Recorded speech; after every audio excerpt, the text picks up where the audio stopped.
Good afternoon. Today is Monday, the 5th of February 2024, just after 1 o'clock. Welcome to UK Column News. I'm your host, Brian Gerrish, and we're delighted to have with us from the Netherlands, Alex Thomson, and we've also got Mark Anderson from the United States.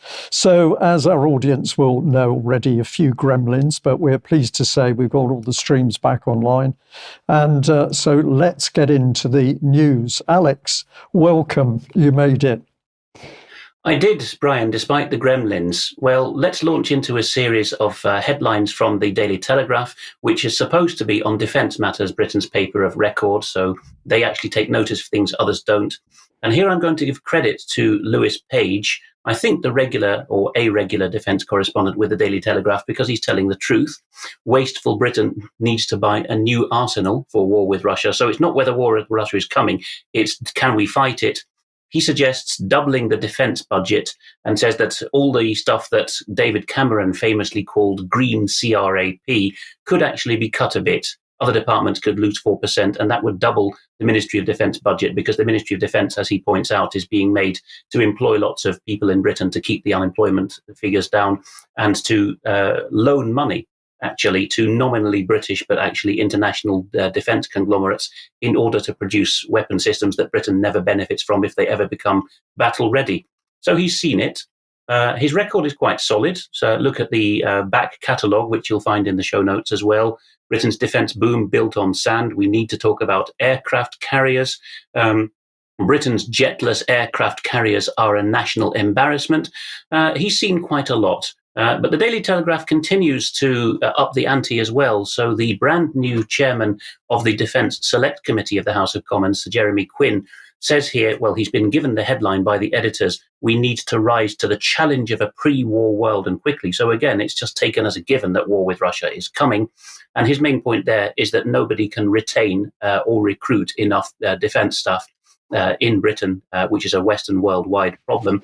But he says that for every 8 that go from the armed forces or MOD more generally, only 5 come. So this one will particularly pain your heart as a Navy veteran.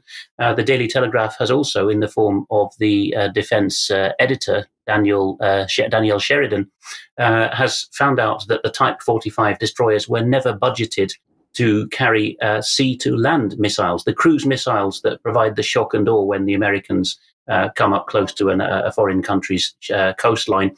So instead, as you can see here, there's some treadmills and cross-trainers because that compartment of the Type 45 class has become a gym.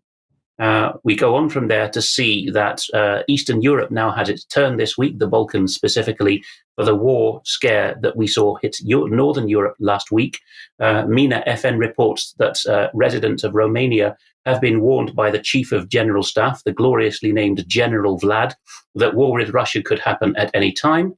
Neighbouring Croatia, well, it doesn't neighbour Romania literally, but a neighbouring country to Romania is Bulgaria, which is where this news site is from, Novinite. They report that fellow Balkan country Croatia is reconsidering whether it needs to reintroduce the draft. So this is getting quite widespread around the European Union. But what else has been going on with defence generally? Let's have a look at this photograph here, which was taken by a Chinese source in the harbour of Yokosuka, Japan.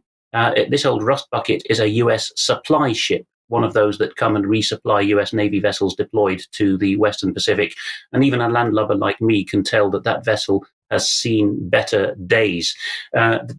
Also in the show notes, though I don't have a slide for it, is that the US Navy is now allowing high school dropouts to be recruited. And I don't mean anything snooty by that, but the US Navy had its reasons for wanting people with a school leaving certificate, basic numeracy, for example.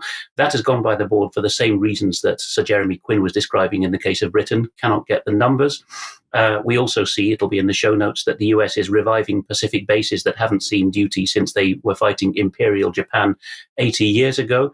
There'll also be a show note linked to a piece by the very nationalist American conservative commentator Vox Day on immiliteracy, a new word that he's coined for Uncle Sam no longer being the top dog. And he says that he sees signs that the US is already losing naval confrontations with Iran, let alone Russia and China, in the Red Sea and more particularly the Gulf at the moment. But also the Royal Navy has got some problems. We'll put in the show notes that the flagship of the new aircraft carrier class, the Queen Elizabeth II herself, cannot put to sea because there's been a problem with one of the connections to the starboard shaft, which sounds very much, Brian, perhaps you'll like to comment in a moment, very much like what happened to the sister ship, the Prince of Wales, when she was in dock for a while. So she cannot go off on the latest deployment, and she's being replaced by the Prince of Wales for that. Also, 8 years since Britain's last test fire of a nuclear missile, which was a flop because the data connection failed, HMS Vanguard, who's been in dock for years on a completely over-budget, over-timetable repair, is going to try again to fire a test nuclear missile in the Atlantic. So we'll see what comes of that. Any comments? Well, my initial comment on the prop shaft is that it was acknowledged as a design fault in the first carrier, so it's not surprising that there will be similar problems in the Queen Elizabeth. But of course, the other problem is that the maintenance is now done largely by British Aerospace, I'm being told, but we have seen a decline in the number of people trained in maintenance engineering within the armed forces. And of course, that's now come home to roost. So the skill level, with no disrespect from those serving and going through the particular training, the skill level reduces, the maintenance is outsourced, and when the problems arise, nobody can fix it. So sad times. And indeed, it's not just BAE, formerly British Aerospace, but now international and not just an aerospace company either. Babcock, which have more of a contract in the nuclear boats, have similarly been taken to task because one of the reasons we haven't been able to fire a nuclear missile for some years is because HMS Vanguard had to go in for that long refit after it was discovered that right there in the nuclear parts of the boat, there were bolts that had been glued together, which caused the then Defence Secretary Ben Wallace to get on the blower and to give Babcock a flea in their ear. But to close off my war coverage, Ukraine, Associated Press has got quite a giveaway here of some fairly tectonic shifts in NATO with regards to the level of support for the current policy in the Ukraine war. So although the headline is about nasty Russia refusing to turn over the bodies of plane crash victims, this turns out to be over 60 prisoners of war that were being transported into Russia from the battlefield.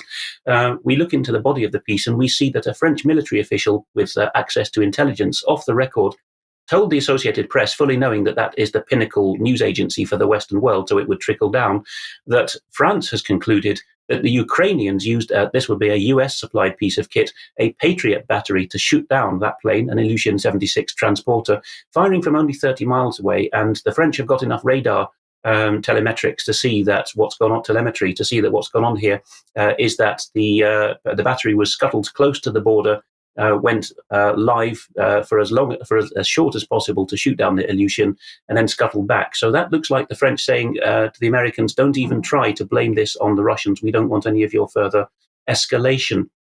Likewise, Poland, the most jingoistic of Ukraine's neighboring allies, is actually admitting now, in the form of the President Andrzej Duda in an interview on Friday with a Polish radio station, that while he hopes Ukraine will retake the far east of the country, Donetsk and Lugansk in full, he doubts that's code for he understands it will be undoable, that Ukraine will ever retake Crimea, and says, face it, it was Russian territory for most of its history. So we'll see where that one goes as well. I am hearing other sources saying that there is preparations being made by the Polish and the British to declare Lviv some kind of de facto capital of a rump state, which is something that analysts predicted as early on in this 2-year war. It may be time for the European allies now, even the Poles, to bite that bullet. Alex, thank you very much for that excellent summary. And of course, fighting in Ukraine is at the moment horrific as the Russians are clearly making progress, and the the Ukrainians are trying to defend key areas such as Avdiivka. Now, I just wanted to bring on screen two emotive slides, but I think they need to be shown. So we've got a little girl here. The one on the left is Gaza, as far as I know, but clearly that little girl is extremely distressed, and this is the result of the shelling and bombardment that the Palestinians in Gaza are undergoing. And on the right, of course, we have Boris Johnson, who likes to play the buffoon, but we need to remember that certainly in Ukraine, he was the man who is widely now reported to have destroyed the peace talks. And if I just bring in a second little clip here, another little girl who's clearly suffering from the cold. I'm taking this as Gaza. If anybody corrects me, I'll accept it, but the point needs to be made in any case of the suffering in these war zones, and particularly for children, while British politicians seem to be working as hard and fast as possible to create the next conflict. And so probably appropriate for us to bring Cameron on screen, but Lord Cameron, as IDV names him here. And my question is Lord Cameron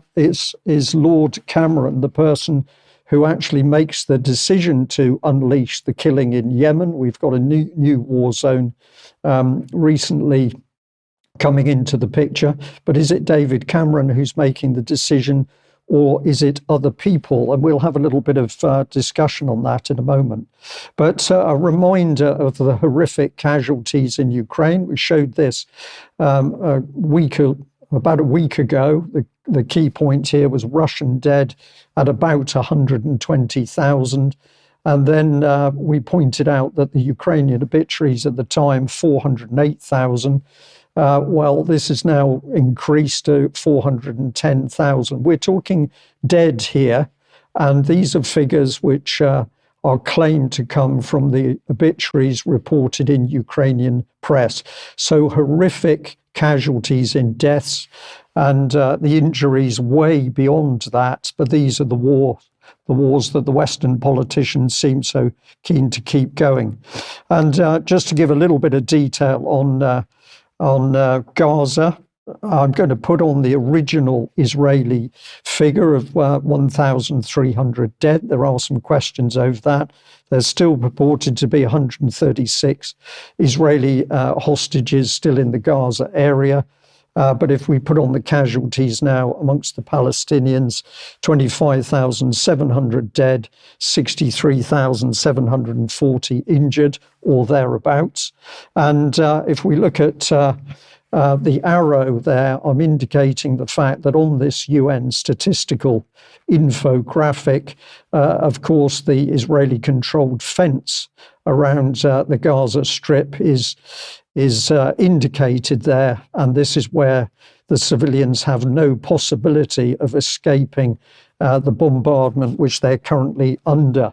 And that bombardment can only happen with the full support of the US and the UK and the West in general. So we are fully complicit in any of the horrors of what's happening in Gaza. And if we just continue with a little bit of information from that. So this is a little bit more of the UN statistics, but here they're talking about 2.2 million people at imminent risk of famine because the supplies are not getting into the Gaza areas. 70,000 plus destroyed housing units, 290,000 plus damaged housing units. So this is pretty serious stuff. But where I wanted to get with this is who is actually in control of putting British military overseas, and can the public do anything about it? Now, I've chosen the Institute for Government here that back in December 2015, they were talking about Commons votes on Syria and military power. And the question they asked was, can the government go ahead with military action in Syria without parliamentary approval? And according to the Institute for Government, the answer was technically yes. As we've clarified previously, the power to commit troops in armed conflict is one of the remaining royal prerogatives. And that is the powers that are derived from the Crown rather than conferred on them by Parliament. This means that the PM has a constitutional right to decide when to authorise military action. I find that statement utterly frightening, but if we just have a look at a second question, what kind of military action now requires a parliamentary debate? It says, as with any convention, this all depends on how the government wants to interpret past precedent. Alex, if I may, I'll just ask you about this. I find it extremely worrying that we now have politicians who are clearly out of control in how they conduct their business and try and run the UK, but those same politicians are able to start wars overseas and to foment wars by pumping in special forces and or weapon systems. Is there any way that we've got to stop what these politicians are doing, do you think? There is, and you can find chapter and verse on what to tell your MP to do in Philip Ridley's piece, which is still in editor's choice on our front page, entitled War Powers. Because what happened here is that a librarian called Claire Mills at the House of Commons Library has erroneously briefed members of Parliament that because she took a snapshot of the current statutory scene, she's concluded that, there's this hangover called royal prerogative, something like Henry VIII powers, and the Crown is the Prime Minister as far as she's concerned, and the Prime Minister can just do so because he's got the King behind him. Tosh. There's a constitutional settlement before the United Kingdom existed, 7 years beforehand, the Act of Settlement 1700, and Philip Ridley goes into a great deal of detail there on how Parliament has got war powers that have been put in treaties and constitutional statutes down the centuries. The only royal prerogative to go to war that there is more than a prerogative, it's a duty on the Crown to defend the realm, British territory and British overseas territories. Short of that, Parliament must be required to vote on that, as with the US Congress, which in an often overlooked detail of the US Constitution, the Congress has the powers to give the president, the equivalent of the king in the US system, the title of commander-in-chief for the duration of any war, where the US home territory is not involved. So it's the same situation there, kings and presidents on both sides of the Atlantic pretending they have Henry VIII powers when they do not, particularly not to start wars of choice and aggression where our territory and people are not involved. Alex, thank you very much for that. And we can also add that, of course, if people want to stop these wars, they have to become active in very large numbers. And the pressure has to be brought to bear on the politicians with a simple message that the war is not required. But I think at the moment, we're looking certainly in the UK at politicians across all the major parties who are simply out of control. And one of the big problems is we don't know who really has the power and influence on politicians, because there are many and various organisations that seem to be able to bring pressure to bear.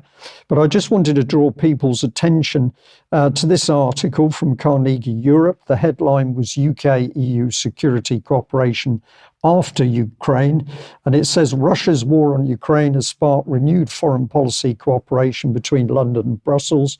The importance of these ties will only increase if Trump returns to the White House.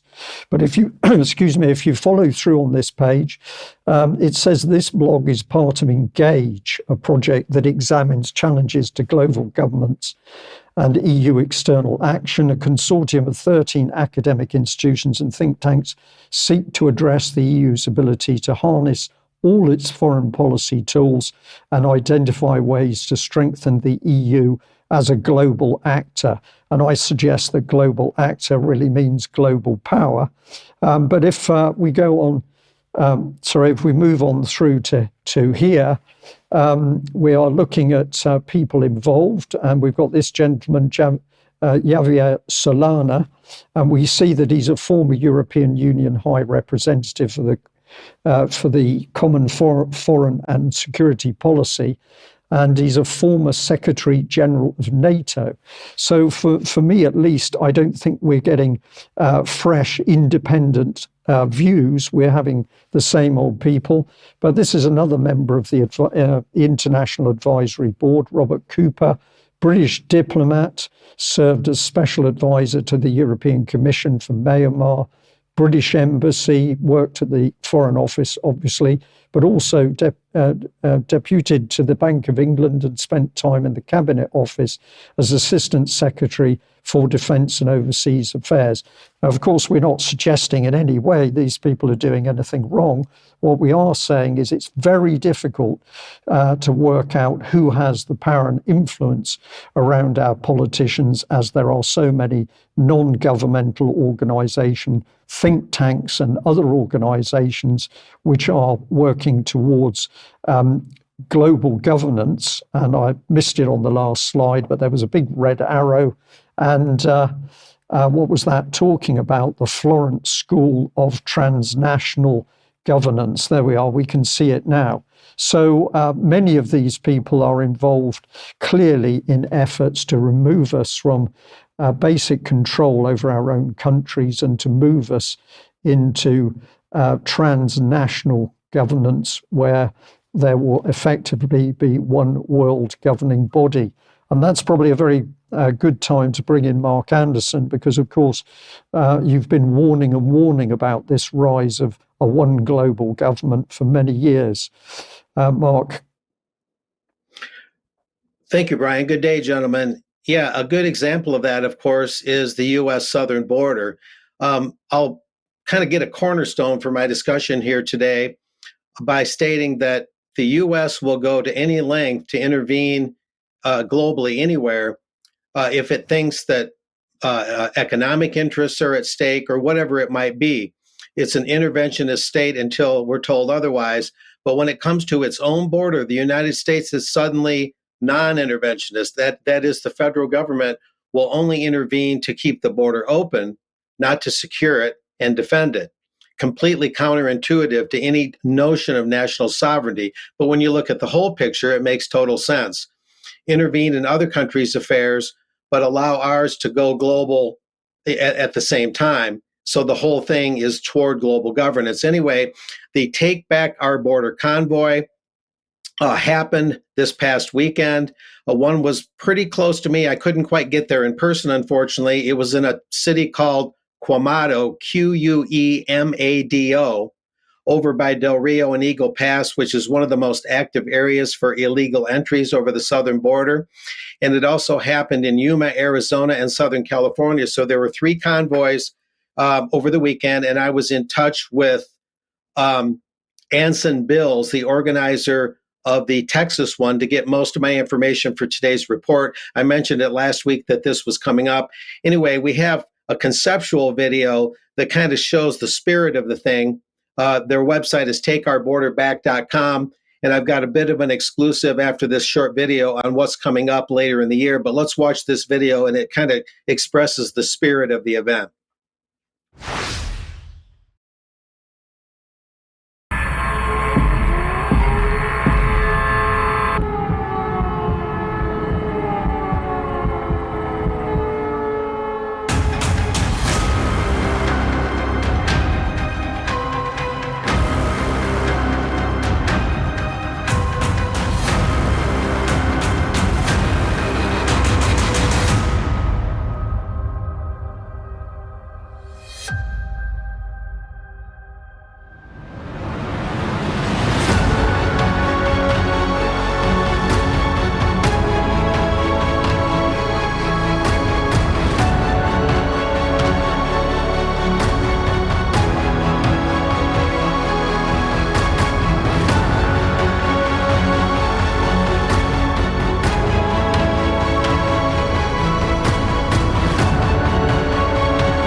that short dramatic video noted that this started January 29th and it concluded February 3rd. And this next slide, it just shows an idea of what it looked like aerially. I couldn't get the best photo for aerial right away. It's kind of a short video, TikTok. We're looking at it without sound. Take Our Border Back rally, Quamato, Texas, drone footage, and it shows that there was quite a turnout. Anson Bill's my main source, who's a former oil field worker and former U.S. Army. He said that the Texas truck and car convoy was 5.5 miles long, and the attendance over the weekend was about 2,000 people. I asked him if there was any appearances of agent provocateurs, federales that might try and stir up trouble and then try and discredit the whole movement and the rally.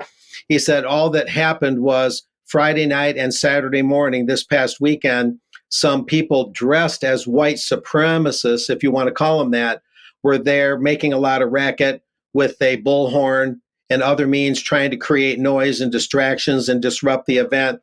But the police were called both times, Friday night and Saturday morning, within about an hour roughly, and the police broke the whole thing up. And so there wasn't any further disturbances, according to Anson. And also, he noted that it appeared, we can't prove it, that those posing as white supremacists may have actually been the far left agitator group known as Antifa. So they're still looking into that. Now, in this next slide, it shows Anson Bills with the dark cowboy hat on. In the upper left photo, excuse me, he's with U.S. Congressman Keith Self, just like it sounds, SCLF, a Republican from Texas's 3rd Congressional District. And then on the other photo is Anson Bills, the organizer, again in the dark hat, with Sheriff Brad Coe. And he's the Kinney County Sheriff in Texas. He's been one of the bravest sheriffs, and he's been credited with really getting Texas Governor Greg Abbott off his arse. And they're the first ones to use that language to really get involved and get Operation Lone Star going and defend that border. I've reported before here on UK Column several times that people are rather upset. Some people are rather upset with Governor Abbott, thinking that he might be throwing the fight. They want him to get serious, and that was part of the reason for this rally. But I'll mention, before we get into some stats briefly, that Anson Bills told me that this was a convoy that became a Christian revival meeting.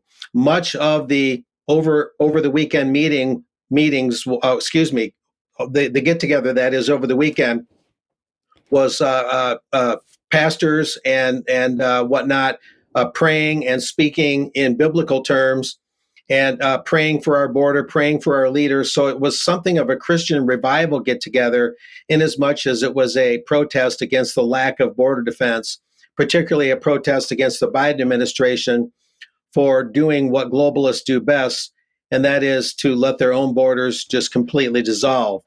So a very dynamic thing. And I've got a brief announcement I'll make, but first we'll look at some very interesting stats.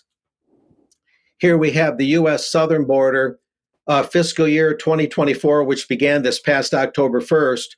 We had just so far in this fiscal year, the first couple months of the year, and going back about 2 or 3 months last year, that's the fiscal year 2024, we had 302,034 encounters between Border Patrol agents and illegals. And that's for October, November, and December. That's 785,422, just the end of last year. Fiscal year 2023, 2.47 million encounters with illegals. Fiscal year 22, 2.37 million. Fiscal year 2021, 1.73 million. We'll move on from there. And what we have, what's also interesting, is we don't know much about the northern border. And we'll mention something here. Nobody talks about the northern border. Fiscal year 2021, the monthly high was almost 5,000. The year total was over 27,000. Fiscal year 2022, the monthly high was 15,260. That's the highest month of the year. The year total, 109,000. And fiscal year 2023, the monthly high, the highest month in that fiscal year, was almost 20,000. And that total for that fiscal year was 189,402. So the northern border, which is often ignored, Brian, has some rather unsettling numbers, though they're nothing like the southern border. And that's the main thing. I'll conclude by noting that according to my research and those that have been involved in these convoys and others, it's not just the image on the left, the migration and 2030 agenda of the Office on Migration of the UN that's behind this, but partly it's also a UN document published in the year 2000, Replacement Migration. Is it a solution to declining and aging populations, literally redistributing people because of dwindling populations? So there's lots of dynamics at work, Brian, but that's the main thing. A quick announcement is that in April, they plan on having more meetings and smaller kind of convoys to keep the momentum going, here in Texas mainly. Mark, thank you very much for that. And what an incredible state of affairs that the American military, the American military is prepared on a vast scale to operate overseas at the moment, and of course is bombing heavily in Yemen. But the US apparently cannot defend its own borders. So we have this conundrum between the aggressive action of America overseas, but apparently when it comes to home defense, this can't be done. And to me, this says, of course, that actually this is internal policy, which is designed to confuse the US public in a way that migration problems here in UK can confuse the UK public. So what are we dealing with? Are we dealing with a lack of common sense, or are we dealing with a globalist policy to promote that migration in order to break down the nation state? And I believe it is that latter. Alex, we're having a fun day today with the news, so welcome back. And I think you've got some interesting news from Europe to impart. Indeed, and just a closing thought on what you just mentioned there, Brian. The most poignant or bathos-laden of those incidents that of the kind you referred to is that the Arizona National Guard had a not insignificant number of troops injured on the Jordan-Syria border recently in that kerfuffle around Al Tanf military base, at the same time as Arizona is being invaded in the way that Mark covered. Well, here, and I apologize if people are listening in audio only, that you'll only hear some pounding music. It's not original audio soundtrack, but you'll see some footage now of what happened last Friday when farming protests reached the gates of the European Union. You'll see that they were, at least on Friday when this footage was taken, the 2nd of February, they were being given the kid gloves treatment by the Belgian police, perhaps because someone was lent on. So this is footage from last Friday.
So an exchange of chockies from the police to the farmers for flowers from the farmers to the police. This, of course, is regarding the green agenda more generally, the Green Deal and its various spin-offs at the European Union. What you saw there was on the edge of territory which enjoys diplomatic immunity, but even that area of the EU's territory outside the European Parliament and other institutions is, of course, the obligation of the Belgian Federal Police to protect. These protests have spread, but the curious thing is there's not that much coverage of it, even in the reliable alternative media. We know that they've reached Lithuania, Greece, right down to the tip of Italy. And so there's a general malaise now, which is spinning out from Benelux, France, Germany, where the farmers have been hit hardest with regulation, right through to the southern and eastern periphery, where you'd think that the more agrarian economies there are more farmer friendly. Now, I'm usually in Brussels midweek, never at a weekend, so I cannot attest to what's happened over the weekend, but a trawl of the sources this morning suggests that very little else has gone wrong since Friday the 2nd. What happened there, this is from Thursday, the 1st of February, is Nieuwe Oogst, the Dutch Farmers Journal, reports that the mood was turning uglier on Luxembourg Square, which is as close as you can get on public or Belgian land to the European Parliament buildings, because some were trying to storm the barricades. And it seems that one of the victims of this was the statue of the British-Belgian 19th century industrialist John Cockerill, whose statue was toppled in the middle of Place du Luxembourg, not because he's a particular villain in their eyes, but simply out of annoyance. And this is all at the edge of, on the margins of a large European Union summit that's taking place, because at the end of the 5-year period of both the European Parliament and the European Commission, which both end this summer, and then there's elections, the question is how much agenda will be rammed through. So the farmers seem to think that before things get busy with planting in mid-March, now is the time to be out night and day. But I just stress that, as with the reports of empty shelves from Paris and Brussels, both of which cities I was in last week, there's very little of that to see on the ground. And in fact, going to the railway station in Brussels to get to Paris last week, I did see the flashing yellow lights of tractors massing to go to Luxembourg Square, being escorted courteously by police.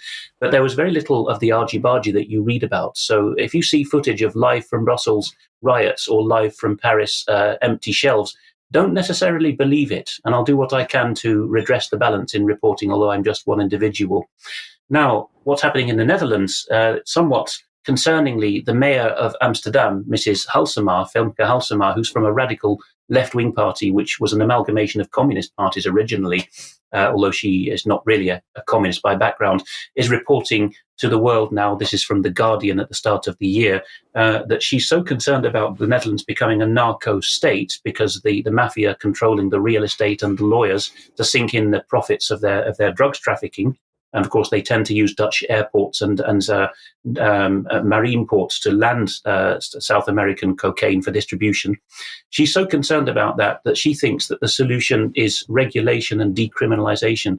Dutch customs reports that cocaine seizures have gone up to 60 tons nearly, mostly in Rotterdam. I visit the areas affected often, and I speak with the customs officials. It's a cat and mouse game that they can hardly keep up with. They're managing. Down in Belgium, where they also have major ports, notably Antwerp, it's nearly twice as much that's being seized. Even smaller ports like Vlissingen, sometimes known as Flushing in English, which gave its name to the borough of, or the district of New York, are similarly affected. The trouble is, though, that Mrs. Halsema has gone on to do this, speaking to the Dutch financial title Financiële Dagblad, which is really just a quality general paper now. She says that the whole idea of a war on drugs is, quote, perverse and counterproductive.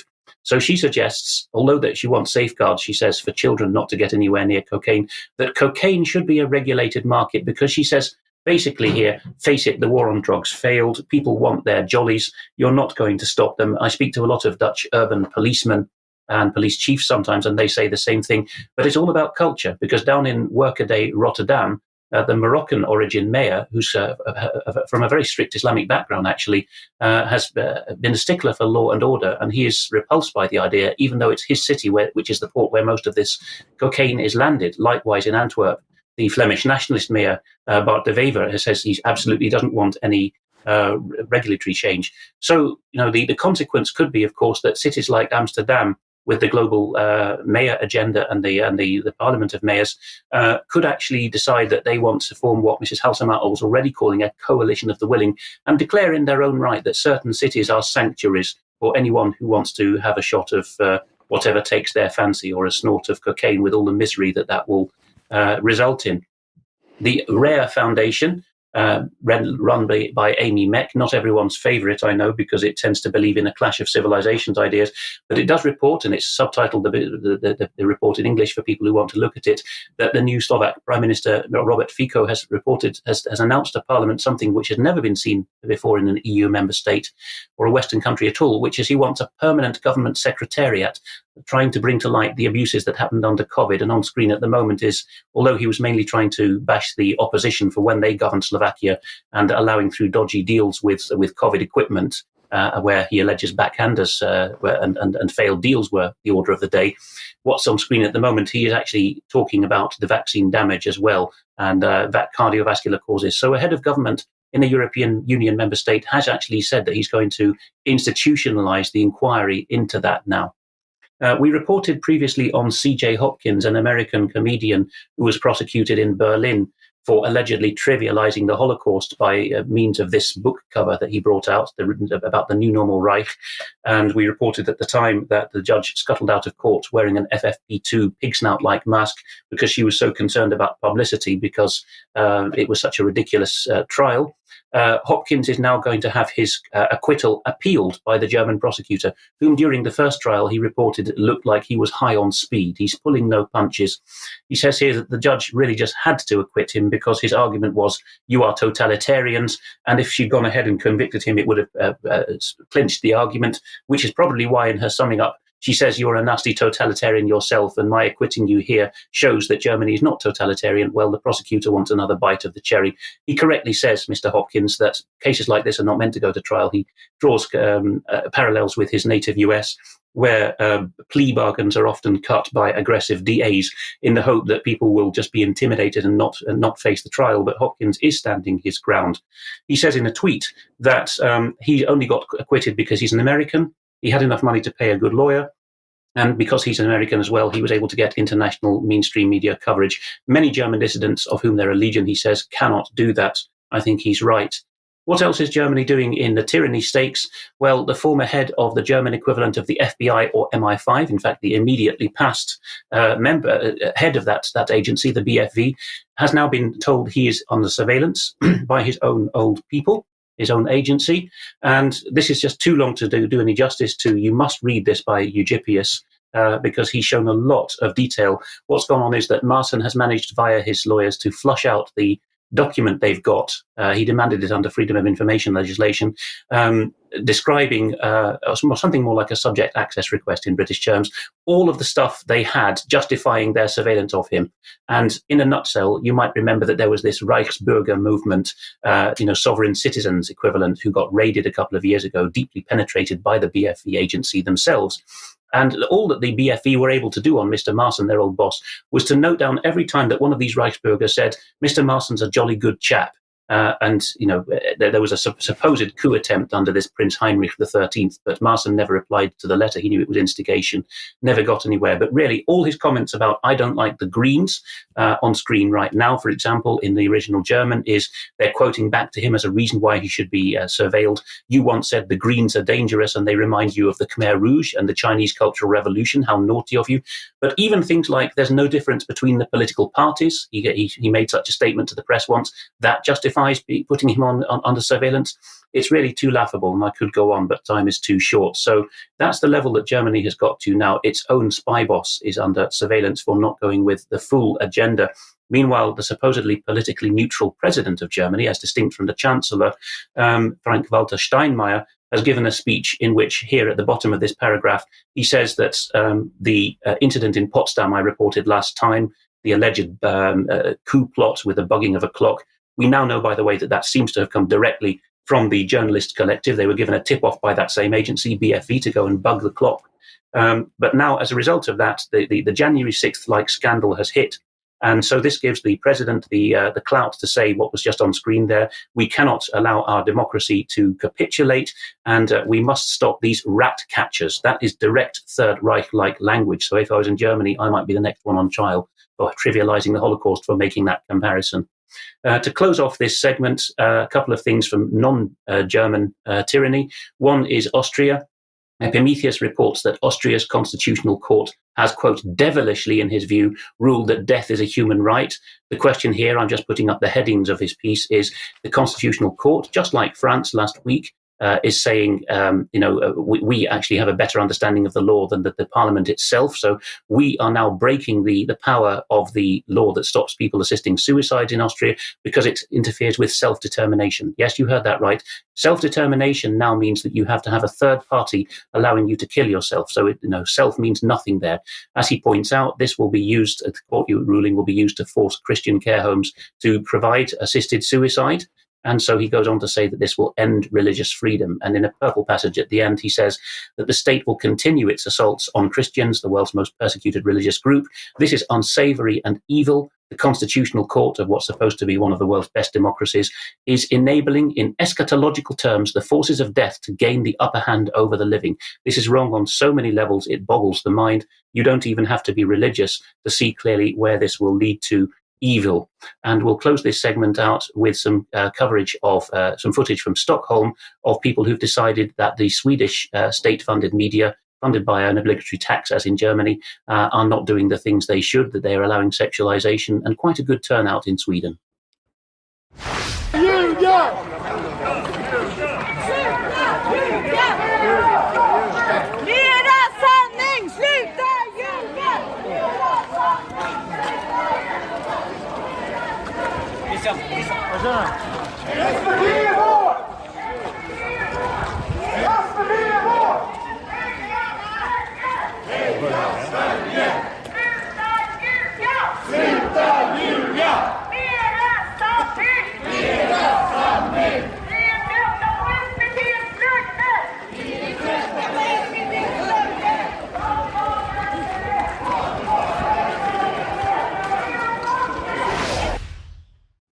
So whether it's farmers or people disenchanted with the legacy media, I don't think Europe is going to see an absence or a shortage of protests in the next few weeks.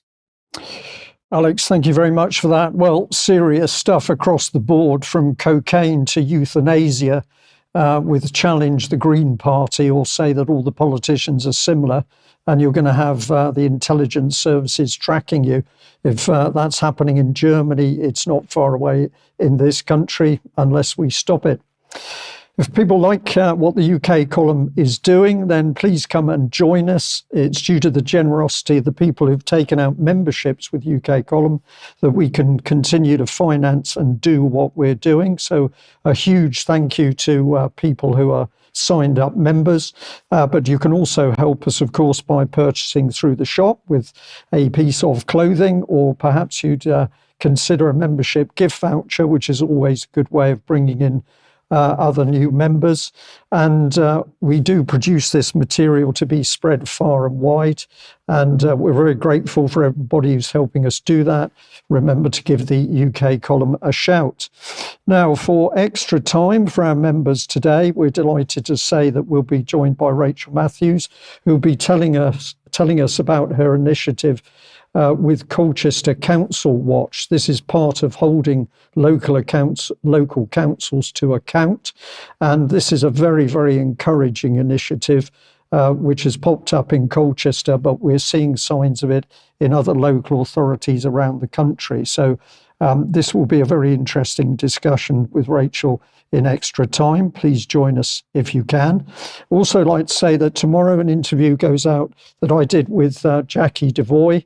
Jackie talking on the very serious subject of democide, but the killing off essentially of elderly and vulnerable people, which is happening without any doubt in the UK, usually hidden or semi-hidden under the so-called care pathways. But join us for that. That's an audio interview at 1 o'clock tomorrow. We've also got this interview now, which has gone up, which is the latest update from James Rogowski. Please have a listen to this as he talks about at least some problems with the World Health Organization's attempt to take control of health and vaccine policies in nation states. I'd also like to say we had a very interesting email came into us, which is talking about a meeting in Cardiff. This is really excellent. This is another group of people who are saying, let's get people in political parties, the candidates together, and talk about what we need to do. for the right policies and what policies we need to challenge, and that includes the World Economic Forum and the World Health Organization agenda. That's detailed here in these two leaflets. So it's Monday, the 19th of February at 6:30 p.m., 7 p.m. start. And if you look down the bottom of the yellow flyer, you can see the contact details with an email address, sgcardiff@hotmail.co.uk, and also a telephone number. So you can freeze the screen to check out those details. But great to see these initiatives going. Freedom Forum of Britain parties and candidates meeting. Also had this very interesting email, which was from a lady who said that she talked to a friend, and in the conversation, that other lady said that her daughter, who teaches in what is presumed to be a junior school, has been told that she is not to teach the children how to use cash anymore. And Margaret said that the lady was livid at having this imposed on her by the school. But what we wonder is this happening in other schools? So anybody out there who's got any knowledge of this, we would be interested in hearing from you. We've also got this one. I don't know whether you can help me out here, Alex, on this particular video. Gladly, yes. We have covered John Waters in many of his legal fights, including that which he headed up with Gemma O'Doherty, challenging in the Irish High Court some of the COVID tyranny and flushing out how little of the Constitution was left, similar to the French and Austrian cases just covered. Well, if you go to Gemma O'Doherty's video page, the link will be in the show notes, gemmaodoherty.com/video, you have to scroll down her playlist inside the video pane to find this item from the 30th of January. The video interview is entitled John Waters on a new anthem of humiliation for the nation. That was the first segment of this interview. But if you zip to 1 hour 18 onwards, you will hear John Waters promising, and I'm sure he's right, to give the establishment yet again the fight of his life, because he's now being taken to court very tardily over supposed libel in a way that mirrors what's happened to Richard D. Hall and others, because he correctly, in my view, said that the reporting of the poor Indian lady who died because she wasn't allowed an abortion in backwards Ireland some years ago, that story was flubbed from beginning to end, and that actually the woman died because of medical incompetence, and that this is widely known. Well, the establishment has put one of the injured parties allegedly up to literally on the last day before the deadline, 1 year minus 1 day that the case was lodged. It's now coming to trial, and John Waters is going to give his best to flush out just how rotten the Irish establishment media are on this, which of course was the pillar that was used to bring in Irish abortion laws. Excellent. Thank you very much for that. Well, I'm going to move on to a segment here talking about the relationship between the UK and Israel. And what comes into my mind is something that I've used before, which is that if I look out into the eyes of our audience and I say, would the audience prefer me to be honest about what's really happening and what we think needs to be reported, or would they like me to be diplomatic? I think the answer is we should be honest, and I think we need to really start to ask some serious questions, even though many people can find these uncomfortable. And the subject is the relationship of Israel with the UK. So let's have a look at a little bit of material here and just get an impression of why we are flagging up this relationship. So this is going back to October 2023. It was The Guardian with the headline, Sunak promises Israel unqualified support in face of evil, but makes no mention of Gaza plight.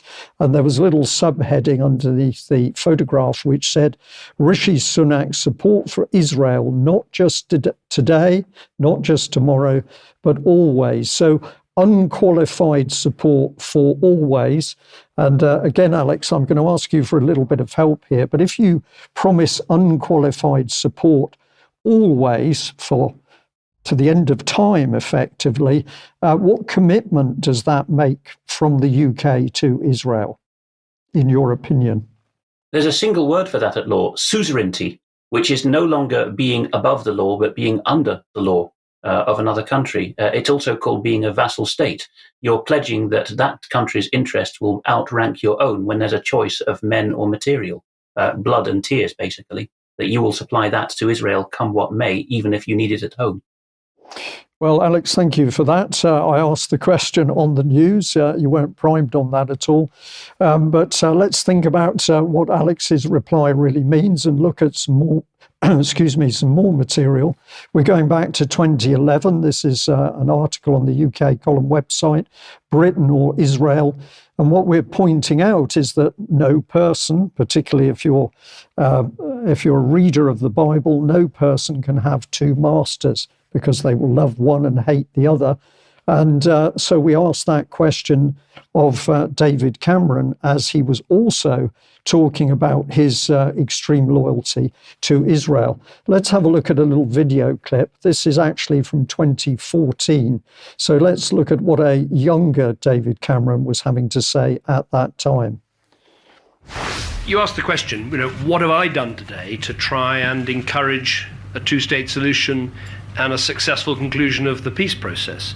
You asked, should I do more to warn of the risks? I come here as a strong friend of Israel, but also as someone who really wants to try and help paint a picture of what this country and this region could look like if a two-state solution went ahead. And I think sometimes we get lost in the process and who's up and who's down and who's given this concession or that concession. And sometimes we can fail to get our eyes fixed firmly on the prize of what this is all about. A secure Israel, safe inside her borders, her people safe, and a state of Palestine alongside as a good neighbor with all of the liberation economically and in terms of security that would bring. That was what I wanted to do today, and that's what my speech was all about.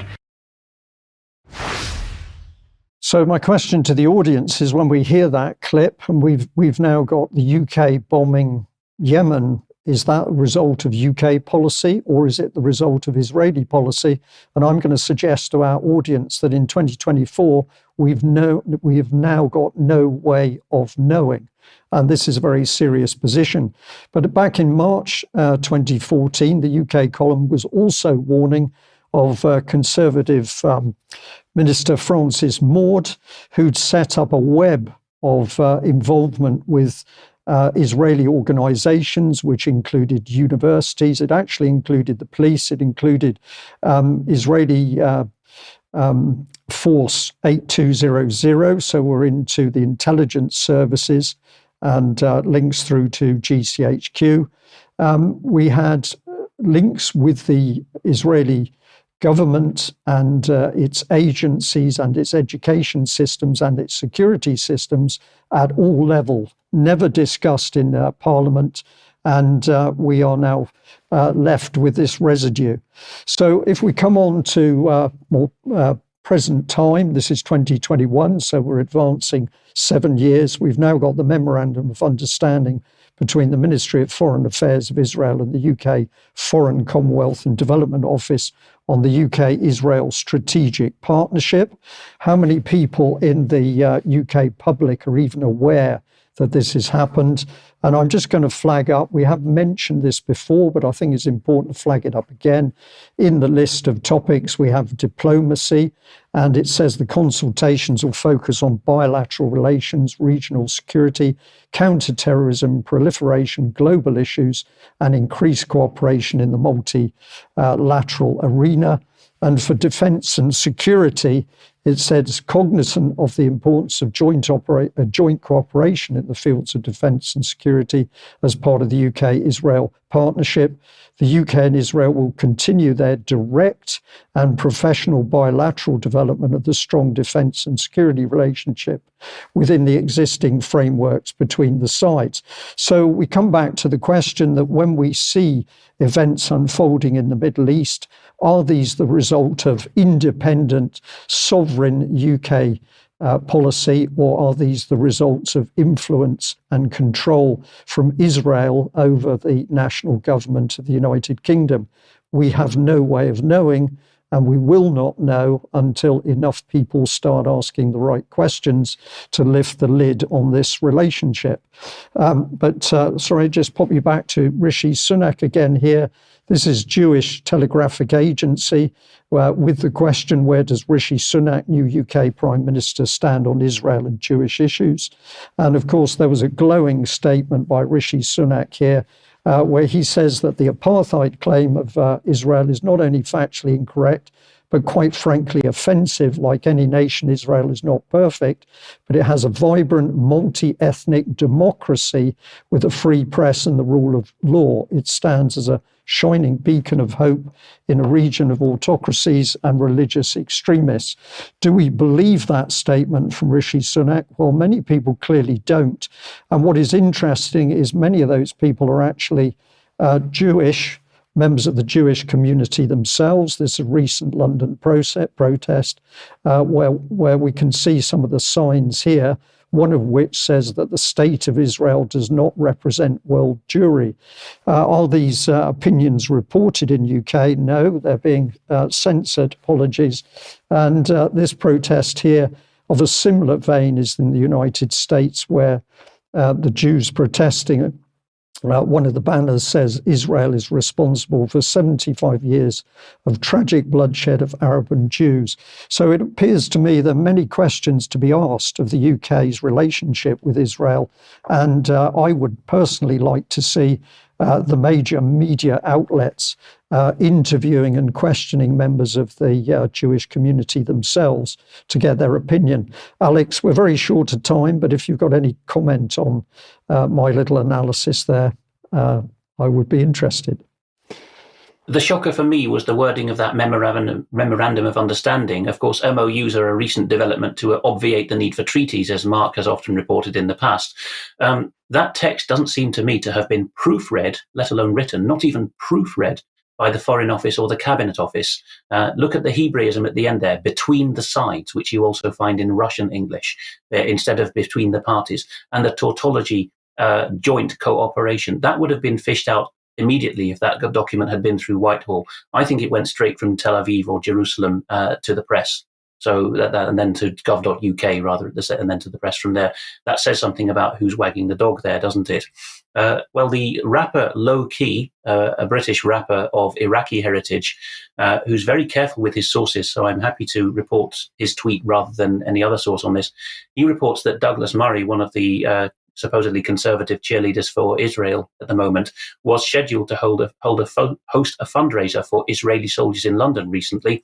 But the event was cancelled because of, shall we say, boomerang effect cancellation. Of course, it tends to be the younger and left-wing people who go for cancellation, particularly this kind that Dominic Campbell fell victim to in Ullapool, where the right-on staff said, "I'm not serving you, you're Mr. Brexit." But it can backfire as well, because Douglas Murray was going to go to this fundraiser, but the staff at the unnamed venue said they wouldn't even do it for triple pay. That's quite something. Low-key goes on in a subsequent tweet to point out that Murray worked for many years as a director of the Henry Jackson Society, well known to us from previous reporting, and that the executive director, Alan Mendoza, known to me at Cambridge, presides also over the British branch of the largest settlement building organization in Palestine, the JNF, where Netanyahu is a patron. So this is getting quite networky, isn't it? Now, Mr. Low-key has done a lot of interviews as well. I haven't got it in the show a slide, but in the show notes you can follow an interview he gave to TRT World, the Turkish channel, in which he went into some detail. Actually, I think that we do have that, but it's in a slide in the next slide's time. So park that thought for a moment. First, we'll see this. Israel National News Channel 7, Arutz Sheva, reports that actually something unexpected happened, another backfiring, really. The Biden administration, this only went through the White House, through the executive, not through Congress, decided to sanction certain Israeli West Bank settlers who were alleged to have done nasty things to local Arabs. One of the four who was sanctioned, Yinon Levy, was notified by his Israeli bank, Bank Leumi, that his bank accounts have been frozen. So Israel is doing internal Israeli freezes because the White House told them to. It's not a simple question of Israel telling Britain and America what to do. It seems to be rather more nefarious and layered than that. And a member of the Knesset, we heard Cameron addressing the Knesset in 2014 a moment ago, Mr. Sukkot, who used to be the executive chair of the Jewish Power Party, the clue's in the name, has stood up for this Mr. Levy and said, of course, from his point of view, this settler is the salt of the earth.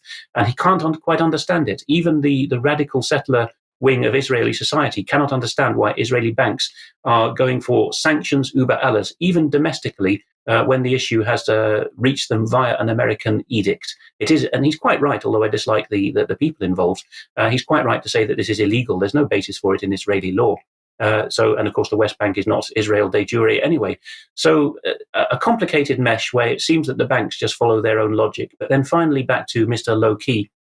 Here, in the middle of this interview, entitled British Rapper and Activist Low-Key Unravels the UK's Israel Lobby, he points out this particular case of Lucy Fraser, who's now the Secretary of State for Culture, Media and Sport, that before she got any political jobs in Britain in the 1990s, she actually had an internship in an Israeli ministry after graduating. That's how ridiculous it's got.